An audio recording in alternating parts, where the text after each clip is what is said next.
43 جلسة ترجمة تفسير القرآن. الحمد لله رب العالمين، والصلاة والسلام على سيدنا سيد الأنبياء والمرسلين وعلى آله وصحبه أجمعين. Dersimiz Sure-i Bakara'dan şu 174. ayette dur. Şu da Rabbimiz Allah Tebarek ve Teala'nın pak kelamında ol ulamalara yürülen Huday Teala ki batırıyarlar diye. Ne hemen batırıyarlar? Kitaptaki gelen adı batırıyarlar. Yani bilmezliğin gurrun değiller. Bir vakit bilen okuyuptur, afım ottur değiller. Okuyuptur falan yerde de ders verdiği diyelim. Her burada sorun okuyup bilen vallahi ben bilemek diye biliyor musun? Bir yöne bilemek diyemen gurrun değil. Belki bilyerler. Onları batırıyarlar deyip burada. Ne hemen batırıyarlar? Yöne bir kaptallep gelin gurrun değil. Aça eşkar Kur'an'la, ahadista, şeriat diye tanıyan kitaplarda eşkar bellice gurrun var. Şunu batırıyarlar diye. O zaman batırmadan maksadı ne mi? Dünyanın yılında diye. Ahtan düşökke, dili düşökke, makamdan düşökke, ya makamı eğlenecek, ya dünyanın kemelecek ya dünyanın yılında, şöhretin yılında, ya şöhretten kaçacakke, şu da atlan yılında diye. O zaman Allah Tebarek ve Teala şu 174. ayet Sure-i Bakara'da şu ulamalara 4 tane adap var ettir. İnki yamanı neymiş olsun ne? وَلَا يُزَكِّهِمْ deyiptir. Arasalacakya sorur diye. Arasalacakya diye ne mi oluyor? Geçen seferde geçti. İmanlı adamları ki imanlı ol geçiptirler. Bu niyeti de var, sokağı da var. Yani la ilahe illallah Muhammed Resulullah deyip ve her nehvi imanlı gidiptirler. Günahkar bu da peşiman, yürekten narahat, ya Rabbi Allah affede ori, terk edilmeyen, her bir sorusunda Allah tafalın imanla giden imanlı adamlar var. Ama o takdirde barallarına şolun günahlar kem olacak, cehenneme okunacaklar.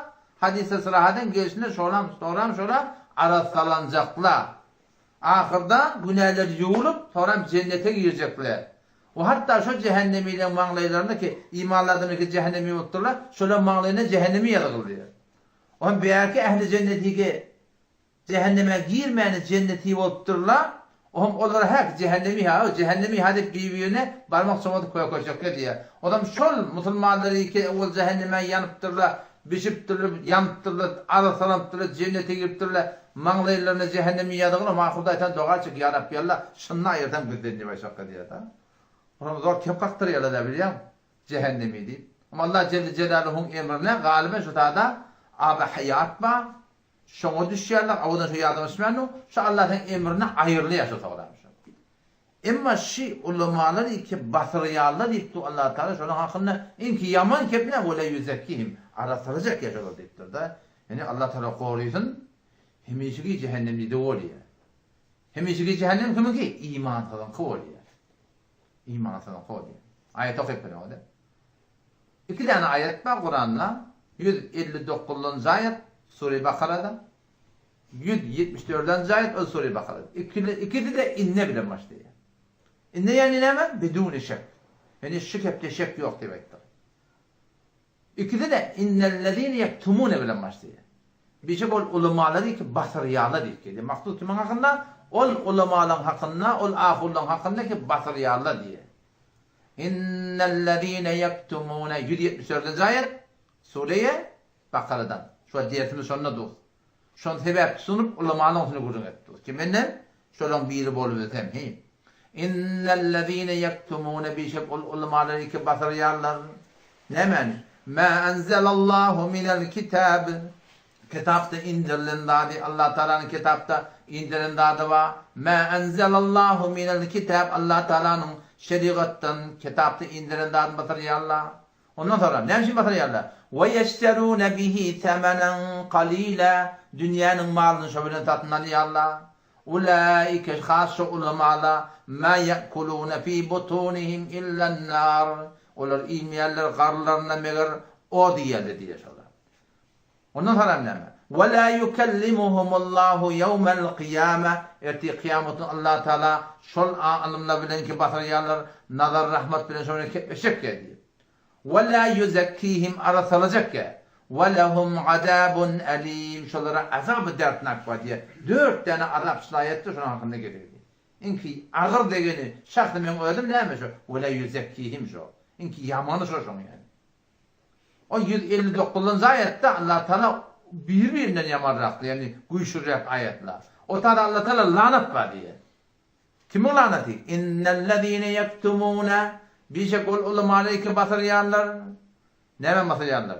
İnnellezine yektumune bişekul ulamalayke basaryanlar. Ayeti yazmışım çok oluyor. İnnellezine yektumune bişekul ulamalayke basaryanlar ma enzelallahu minel kitab. Ayeti yazmışım ben. Doğaydın. Hava yazmış değil. İnnellezine yektumune bişekul ulamalayke basaryanlar ma enzelna minel beyinati vel huda ul burdatri gibi delillerden aşkar delillerden hidayetten indirin dinimizi şeriatın din hükümlerini batıryanlar. Ma enzelallahu minel kitab innellezine yektumune bişekul ulamalayke batıryanlar. Ne mi batıryanlar? Ma enzelna minel kitab minel beyinat aşkar deliller var vel huda hidayetle var. Hatta nasıl batıryanlar? Bir akabattaki yatan kepte haşiyedeki gödek tapmal kepte min ba'di ma beyyennâhu linnâsi fil kitab aşkar Kur'an'la şeriatın kitabından mı diye belirlediğimizi sordu diye. Batırıyarlar diye. Ne mi çekiyorlar şöyle? Ulaike yel'anuhumullah şu ulamalar Allah'ın lanet edilen ulamalar diye. Ve yel'anuhumul la'inun tamam lanet etiyerler de lanet etiyerler diye de.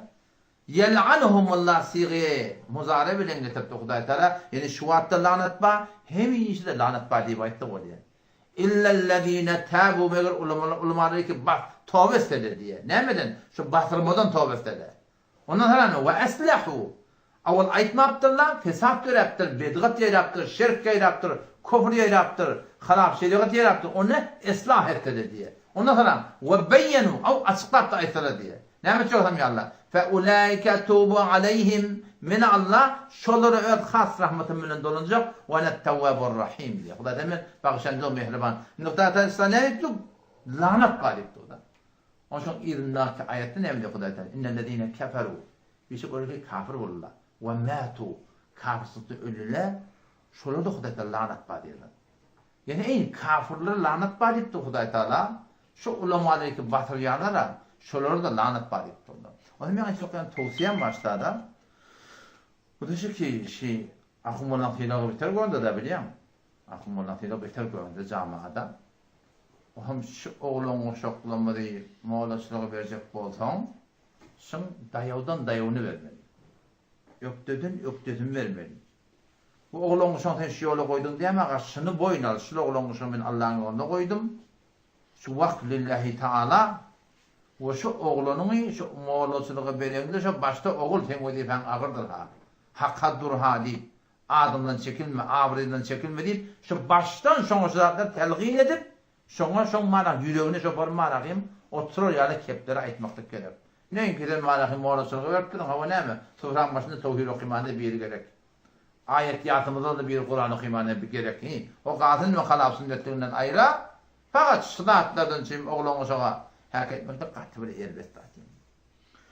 O zaman, şu cedehede gurrumuz, geçenki cedehede neyme atını gurrun ettik? Ulamalan fazilatını atını gurrun ettik. Almun fazilatı neyme? Ehli ilmin fazilatı neyme? Kudayta nagat derece gayb ottur, nagat maqam gayb ottur şurada, nagat şolar ullahtur Huday Teala. Geçenki cedehede şoğusunu umumi sordun gurrun vali. Şimdi bir cedehede şu ulamalan hakkını Kur'an'ı gurrun ettik.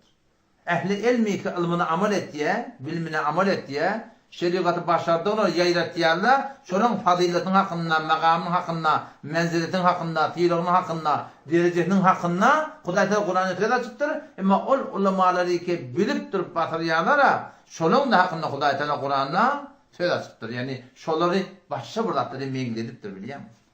Sure-i A'raf'tan ilerlekem 176. ayet Allah Tebarek ve Teala bir alımın destanını getirtir. O peygamberimiz hükmediptir. Vetlu aleyhim nebe'ellezî âteynâhu âyâtina. Şu alimi ki alım, bu biz şoňa öz alımlarımızdan ilm verdik diyen ki, şoň destanını öz ummatyna okuýdy. Vetlu aleyhim okuyuşu ummatına nebe'ellezî ol bir alımın habarını, destanını âteynâhu âyâtina biz ona ilmimizden ilim verdik diyen gurrun fenselaha minha emme o ilmına amel etmedi diye. Ne mi olasam? Feetba'ahu şeytan, şeytan şoň ýyna çıktı diye. Öz bar ilmine amel etmedi diyerekli şeytan şoň ýyna çıktı da. Fekâne minel gâwîn. O zaman ne mi? Gumrahlardan boldu diye. Ilmi var, bilmi var, yöne ilmine amel etmedi diyerekli şeytan şoň ýyna düşüp ha innemine adırhan boljagy diýip ahirde adırıp ne boldu diye. Fekâne minel gâwîn. O hem şol gumrahlardan boldu diye. وَلَوْ شِئْنَا لَرَفَعْنَاهُ بِهَا Allah Teala diye. Eğer bize Allah ettik şonu şu ilmi bilen makamını kaldırırdık diye. Ama o ne etti? وَلَكِنَّهُ أَخْلَدَ إِلَى الْأَرْضِ O yere mail oldu yani neftine tabi oldu demektir. Pestiye karşı gitti. Şeriat Allah razı olsun deyip durmadı. Halkın gavunu görmeyen uğruna, iyiliğin gavunu görmeyen uğruna. Ondan sonra وَاتَّبَعَ هَوَا öl hahişatların iyiliğine çıktı diye. Ama Allah Teala şu alimi ki ilmine amel etmeye şoňa näme diýse o? Femmeseluhu kemethil kelb. Şu alimi ki ilmine amel etmeye bilipdi. Nefsinin uğruna, magamın eline şoň mesali ihtiyalak etdi. İt näme diýebilen? İt nefes çekilip haşlaýar, dilini çykarýar bilen. Hatta gırgını da beterken belli etdi. Femmeseluhu kemethil kelb. Şu alimi mesali itin mesali diýer. In tahmil aleyhi yelhas. Eger qiyinçilik qosana haşlaya diye da. Leh uğraya, dilin talliye. Ev tetrukhu yelhez. Ratim ha yine şu yağdaydıktır. Zalike metelul kavmillezine kezzebû bi ayatina. Şikimin mesali, ol bir adamla mesali ya Huda Teala kebidin ayetlerini inkar ettiler diye. Faqsusil qasasa şu kıssan şolara ait. Leallehum yetefekkerûn. Şayet köşele fikrettir diye. Alın bir olakon maqam menzelet diýer. Sadece görün o da Peygamber Hudaýyň mübarek hadisi var. Ki men talabal ilme li yuhya bihi'l islam. Mollanyň derejesi gardaşyny o alim muttaqit neresi o näme bolacak? Mollanyň erzişi, mollanyň makamy. Bir molla ki niyeti hayır okuyup da gelecekte dine hizmet etsin. Ne kadar makamma? Men talabal ilme her kim ilim talep etdi ya, halaldan, haramdan, şeriattan okuyup ya, alim olacak men. Ne maksadı var? Adabına yok. Dünya yok bu maksadı diye. Şöhret maksadı diye. Ne maksadı? Liyuhya bihil İslam. Din değil edecek. Dine hizmet edecek men. Peygamber ne mi diye? Ma kana beynehu ve beynen nebiyyin. Şol mollay ki maksadan ve kıymaklıktan İslam'a hizmet etmekdeki her bir suretinde olsun fark etmeye. Şu bilen peygamberlerin arasında illa dereceden vahide ikinci bir derece var da. Yani bu molla peygamber de ola peygamber. Şecre mollaların ki niyeti doğru okuyup bir yerle okuyup hizmet niyeti var şecre okuyup makam verdir. Yani ol alimi ki hakkani olsun. Dine hizmet veren olsun o makamı nezire olmalı. Sizce Hudaý Teala makam veripdir yani. Ama şu makam bilmeyenle nefsini uğruna gidip de şu Hudaý bilen şeriatın aydınladığını nefs için, makam için, mensep için valahim ayağa aşağı sürsen işte ne mi diyebiliyor musun? İşte pesterin derece femmeseluhu kemetelikel. O da ihtiyalak diptir şunlara. Dağsana diptir. Dağsan kimin dağsan? Bel'am binne ba'ura diye bir alim varmış. Sırahaten rivayetlerde geliyor. Kenan'da yaşıyor. Beytül Mukaddes ve Filistin şu var. Şu taraflarda yaşayamıştı. Allah Teala ona diye nesi diye ilmin kitabın, nesi diye kitabın ilmin veripdir diye. O da komur ilimli adam. O zaman Musa Aleyhisselam vaktinde onun Firavun ile bilen Musa Peygamber Allah'ın ne kadar ha melahatleri geçiriyorlar, çekirge geliyor tövbe etmeyenler. Ha Kur'an geliyor tövbe etmeyenler. Bitbirçivin geliyor tövbe etmeyenler. Tolon geliyor tövbe etmeyenler, sihir geliyor tövbe etmeyenler. Ama ahir Hudaý Teala Peygamber Musa Aleyhisselam dua ettiler nabud ettiler diye. O bir udak destan. Bu da şu tadı yaşak gerekiyor. Firavun ile qarş bolýarlar. Musa Aleyhisselam'ın necat tapýar. Ine efe eşkar mülk şolan hemmeler şolan ki Hudaý Teala'nın hukmuna wara Musa Peygamber hukm bolýar. Beni İsrail bilen şu kavmi cetber deyip bir tarafı zalim sitemger kavma şöyle bir vuruşmaları var yani. Museviler, Yahudiler, şu zamanı Musa Peygamber'in kavmi vuruşmaları var yani şu zamanın zalimler bile. O zalimler de Musa Peygamber'in gaharzanlığından, gaatetlerinden haber var. İşte sırahadan yazılırlar şu. Ki Farsi değil, herkeste, bölümde. Ve goften ki Musa sen merdi haşen esti ya da. Gaharzan adam işte Musa Aleyhisselam he oraya. Mükemmel koşun ücürüp her meceklerini bizim nabud edip verdi. Ne mi değil ha ne mi değil yani şu alımın yanına gidiyorlar. Ha o ne mi? Ondan şeyle sen alım diye. İsmi azam deyip bardak var. İsmi azam. Kuday Teala adları var da. Huvallahu'llezî la ilahe illahu er-Rahman er-Rahim Maliki yevmiddin El-Kuddus, El-Selam, El-Mu'min, El-Muhaymin, El-Aziz, El-Cebbar, El-Halik, El-Bari. Tohum noktadan var. Şunun içinde ismi azam var. Şu bilen her kim dua etse, yaqini doğru olsa Allah'ın duanı kabul etti diye. Bu da şu ismi azam bilen adam diye. Şu ismi azam bilen dua etti diye her bir dua etse mustajabet dua kabul oluyor. Bu hadise geliyor ki şu ismi azam ve ilahukum ilahu vahid. La ilahe illa huve'r-Rahmanur-Rahim. Şonna deyiptir da. İsmi azam şöyle. Muhtelif rivayetli bayır etti. O zaman buna geliyor şeyle bir pişnihat ne mi? Onun için ismi azamı biliyorsun. Sen gel dua et. Musa Peygamber nabut olsun diye. Bir de nereden tamam ben İsrail'i üşürttüm. Bu da kaharzan adam bizim üstüne soracak. Bir dargıdır nabut eder. Sen gel dua et diye. Bizim başımızdan ayrılsın diye. Sen de duan kabul oluyor diye. O da deyiptir, babasının ayetlerini bozuk tahta deyiptir. Bula Peygamber deyiptir. Ferişte de kimin kömeğini hemrami teyyar deyiptir. Men ona dua etsem deyiptir. O Huday Teala yani makamı şu kadar koyunda ne yaparım ola deyiptir. Men hem dünyam hem ahiretim nabut burada hem bozuk kalmış deyiptir. Buraya çekmediler diye adam. Ken ısrar ettiler diye. Onun ahir değildi diye. Onda men bir ıstikhare deyin niye bunu ayettir da. Şerbi sünnet Peygamber'in ıstikharesi olmadı mı? Onun Huday Teala dua et. Ya Rabbi ben dua edeyim etmeyeyim şu Musa Peygamber'in hakkında. Ne kadar adam akılsız olmalı ya. Yalnız şimdi Musa Peygamber'in dua edeyim mi? Gece değişine gelirler ki dua evet edama. Helak olursun diyen bunlar. Evet edama diyorlar. On bu şeyler o men niye? Dua etmekten men ettim diye. Men başaracak ki. On böyle beydip şeydi pul atıp kem pul hüdürleyerler. Ve sana hediye deyip ne göreşme da. Hediye deyip burada hüdürleyerler. O taraftan bir rivayette geliyor ki ayağını ara tattırlar. Sen ne ait? Sen ne değil? O şeylik barakımını radi ettiler diye keden Musa Peygamber hakkında dua etti. O zaman gengat buldu diye da. Bazı dasarlarda geldi şu baryaka eşeğini bir baryaka ayağına ayağı durdu diye da. Ber oraya diye ayağını yürüyor nak diye da. Sevuptur o zaman. Eşek kepti diye. Baba ferişlere de iyi veren aktiftir da. Onu da gitti diye de. Ha o dağın zefetine varıp onun bir yankı reşvetlerin adamı da iyini çıkar ya Allah. Ne mesela Musa Peygamber dua et. Onun için elin adı dua etmeyen duran şudur.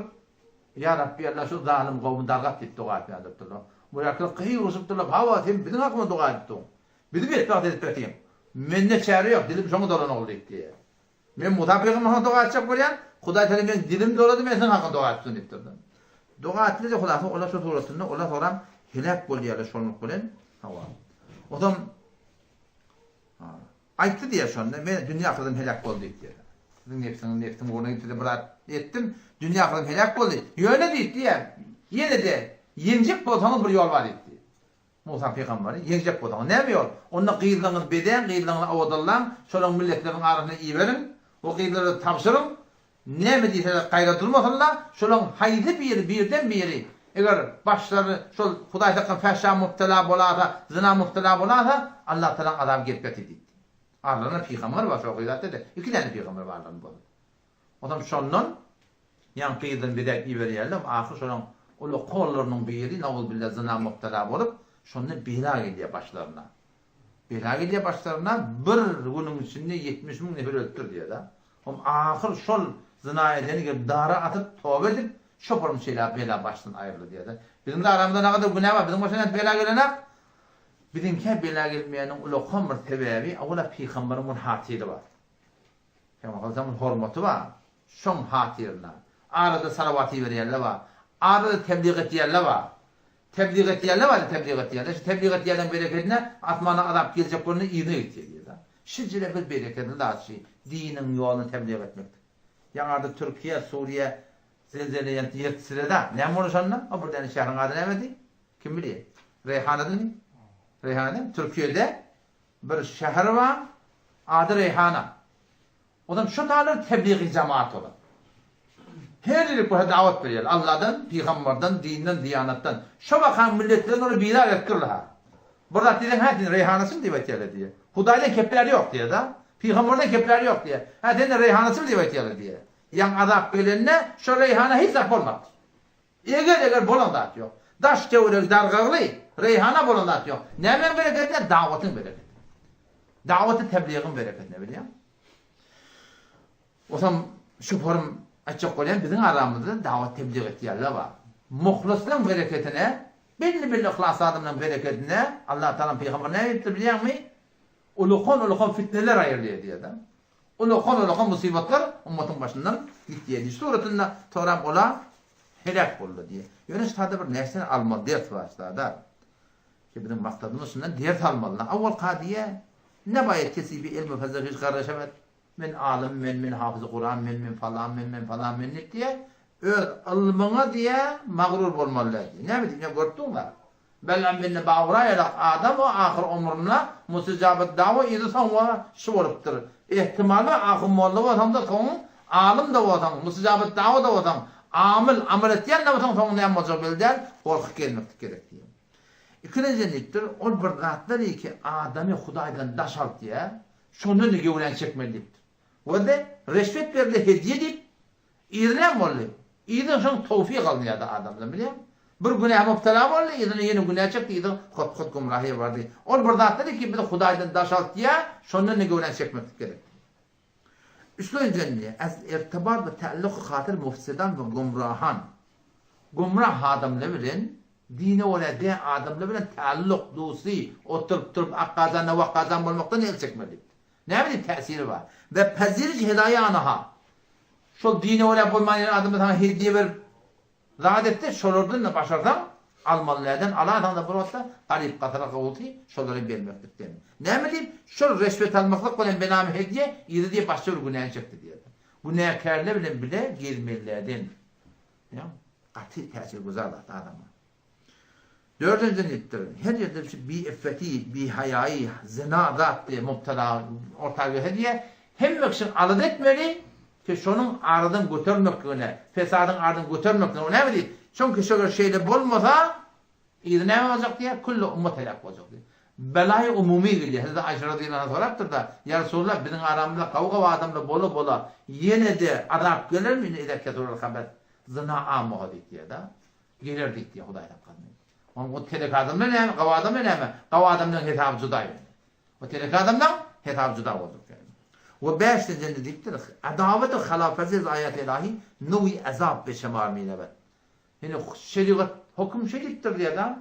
Şeriatın hükmü bolya. Başarmayan mı bolya diyor ona. Ay ne edip bir yanı deydiğinde ne mi oluyor? De sebeban şeytan ve galip amede orada hezara mefazil müptela mekon etti. O zaman şeriatta burada diriptir şuna ay deysen, ay elçeksen ay Huday ediptir ha. Peygamber ettir. Şunu dişin doğdan dişini başarmakında dur. Biliyor musun? İnkar etme. Ayyanın hak kendi. Min edip bilemek değil. Ne inki bir yer var şurada. Şunu Allah Teala Kur'an'da vaade veriptir. Ya eyyühellezine amenu iman getiren erkeklerden anılar. İttekullah Allah'tan korkun. Ve kulu kavlen sedide. Doğru keplen diye Huday Teala. Hakka hak değil. Ne yapacak olsam ya Allah? Yuslih lekum a'malakum. Hak demek şu form burada. Ki şunu idini Huday demek tevfik verecektir diye de. Ve yagfir lekum dunubakum. Günahlarını da başlayacak deyiptir. Şu hak deyip durmakın öyle kan bir derece. Mebada inkar edemaylı ki izinden ne bir şeytan yeşporum diye adın diye mubtela dedi. Neden kezi ki Hudaban ura bir ilmi din sezabar fermudes. Ilmi dinin ma her bir neher tuğratından bayet azın qadirdani bir amel avart az fikri islah lehzi pa lenşvinet. Öde kavi camianın başardığına göre ne etmeli? İslah etmekten adet etmeli.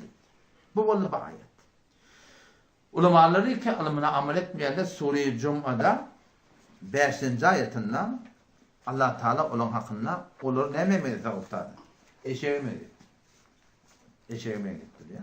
Yükleşek deyiptir öyle. Tayba'da gidemede bir cemde otuyorduk diye Tam oturan Mevlevi'den biri akıl Mevlevi'den dedi. Näşneme qarasy da bolmaly. Otam tada akıl Mevlevi'de. Onşan bir zor metele wagtlayan o tarafı kep qatdyrýar diýär da. Ama el-avam kel-an'am diýen ha. Amla heywan ýalak diýen ha. Öyle yani öyle. Yine burada. O kepler aydar yarı kep diyor. Da kep wagtlaýar diýär da. Ama oturan qarasy bir Mevlevi diýipdir. Beter öçtüpdürmeden Hudaý Taala edilen amel etmeýäni eşek diýipdir, it diýipdir da. Hocam. Qaraçylara Hudaý Taala'nın hakkyndan nozuru Kur'anyň nozuru malum bilemek. Yani ulamalar iki ilmin amel etmeýär diýdim diýär. Hudaý Taala'nın da hakkynda eşek diýipdir, atdy. Şu malahyn it diýipdir diýdim diýär. Bu form diýdim kep qaktyryp oturmasa öz hakkynda Kur'any gelen atyp baha diýdim diýär. Allah Taala'nın hakkynda näme diýär? Meselul lezina hummilut Tevrat. Ulamalar iki şolara hummil ol bir adamların misali ki hummilut Tevratçılara Tevrat ilim berildi diýip aýtdy. Thumma lam yahmiluha. Sonra amel etmedi diye. Kematalil himari yahmilu asfara. Olum misali ini işin misali ki yük götürüyor. Yükünden haber yok. Yükünden ödünün feydatı yok. Biliyor musun? O zaman umumen şu ayetleri okuyonda bazen buraya da aman lahun o da Yahudilerin hakkında iktida ayettir ya. O da Yahudilerin hakkında inin ayeti Türkmen akullara mesah veriyor diye de. O bölgede tefsir mariflarını okuyup verdim. Sadece ne diyor? Mesale alemi bir emel. Hazrat-ı Mufessirin fermuden ama Allah'ın gururunda ya da Hazrat-ı Mufessirin fermuden. Mufessirler aynen kefi. Ki ançı derince mesale Yahud beyan şöyle işte doğru mesele Yahudiler Hudaý mesal olupdur. Bi'eynihi ayne şon yalap mesalen alemi diniyes kefa ilmi khud amel yapar. Şimdi bilmek yani fakat Yahudilerin hakkında inittir deyip onu belli koyulmuyor ki. Yahudilerin hakkında doğru inittir. Yahudilerin kanı birinkinden koy değil. Ya bizim kanımı olonkudan koyacak bendiği gerek kalsa. Ola da bende, biz de bende. Tarif bizim geleceğimiz olonkudan koyacak ahir peygamberi. Kur'an gitti. Ulan kitap tehdif ottur değiller. Hakkı tapmaniye değil. Bizim kitabın tehdif değil. Ola ki Musa peygamberin zendiginden edafadat ellerine yok. Bizim peygamberimizin hatta ne yapalım ayakları oturanı en meradi belli. Biz gumrah olsak ki bu olonkudan da beterrek oluyor bir şeyden. O zaman şu dayıdan şu rahatlarda var akım şu suratını düşünmüyorlar. Kur'an'a gelen ayet var ya, dine falan kavmin hakkında diye koyacak kadar onu Kur'an kimden çimdi? Kur'an bizden çimdir ki biz diğer talaydı biliyor. Ve ahir ayeti keşke cümle kuruma çekolayan bu da inalekem Sure-i Câsiye 23. ayetinden ayetin yanlışmayın hava. Bu tadı Hudaý Taala umumi aydıptır şimdi. Dine olaman da vurun deyeni. Alımın var.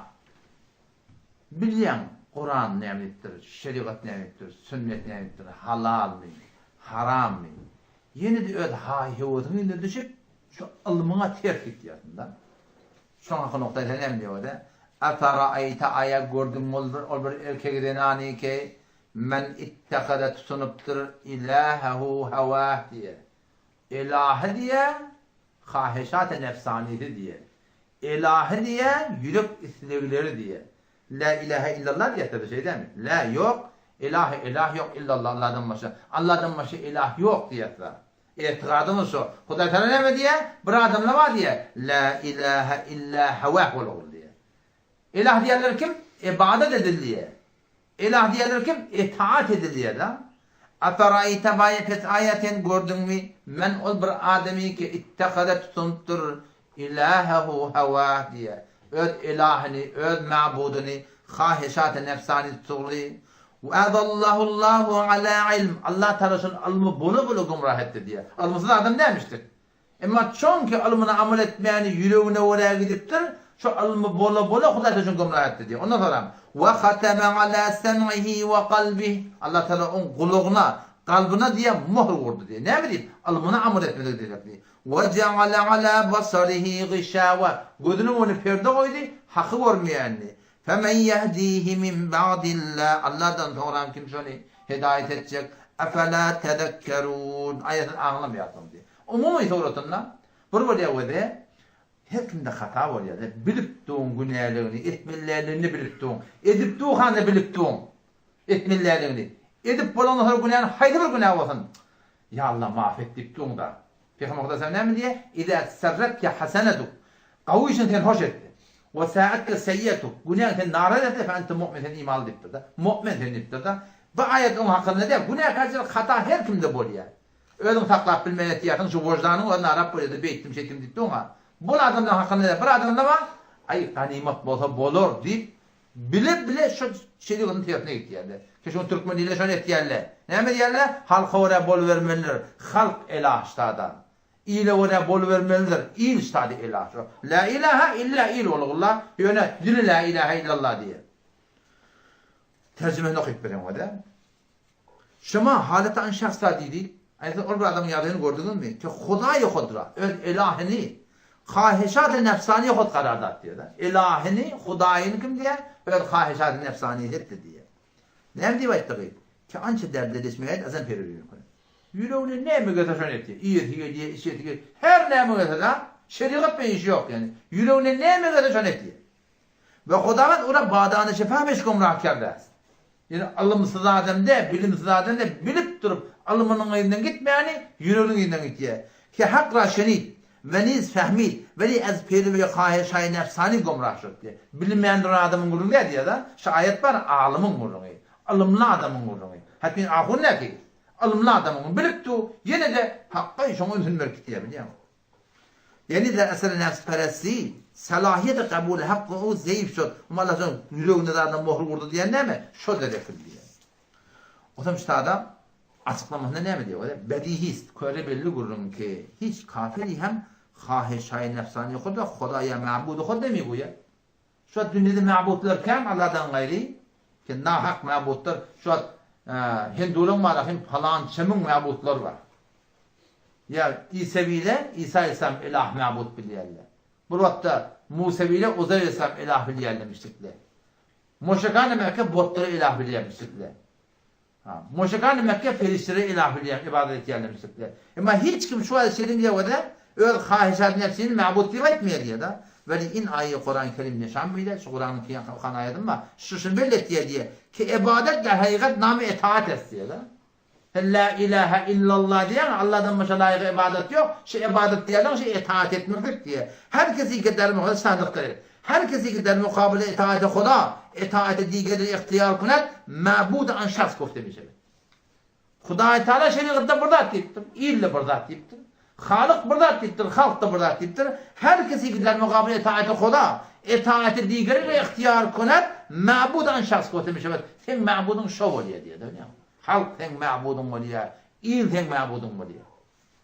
Pes herkesi gibi helal haramı caizine caiz bakine daştı varsa taygırana deranç Huda haram kerdi o bicay teslim hukmu Huda az kahişay nefsi Hud peyrivi kunet pes eğer çen nefs Hudda ve zaman eğer çen nefsi Hudda ve zaman ma'bud nemiyor neftine ma'bud diyene ilah diyene diye ama der hakikat hemen nefs ma'budu ustiktir ya.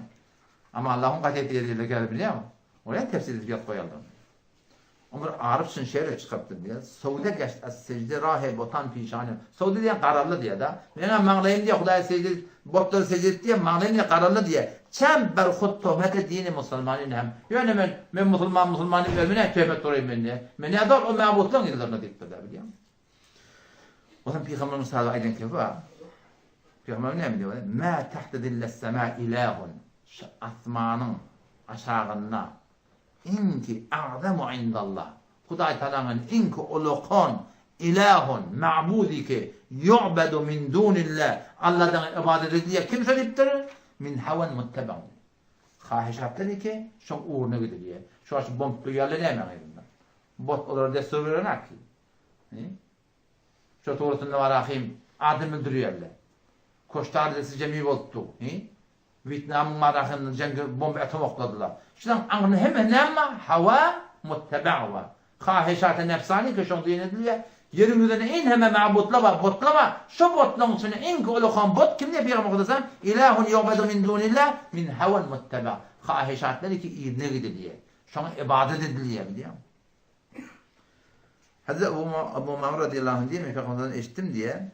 Ma'budan ki zira asman dönü ibadet meşevan yakın tercümesi mebğuzterine anha der nezd Hudavan hava yani kahişat-ı nefsaniyet diye. Nefsinin gövmektik gerekti.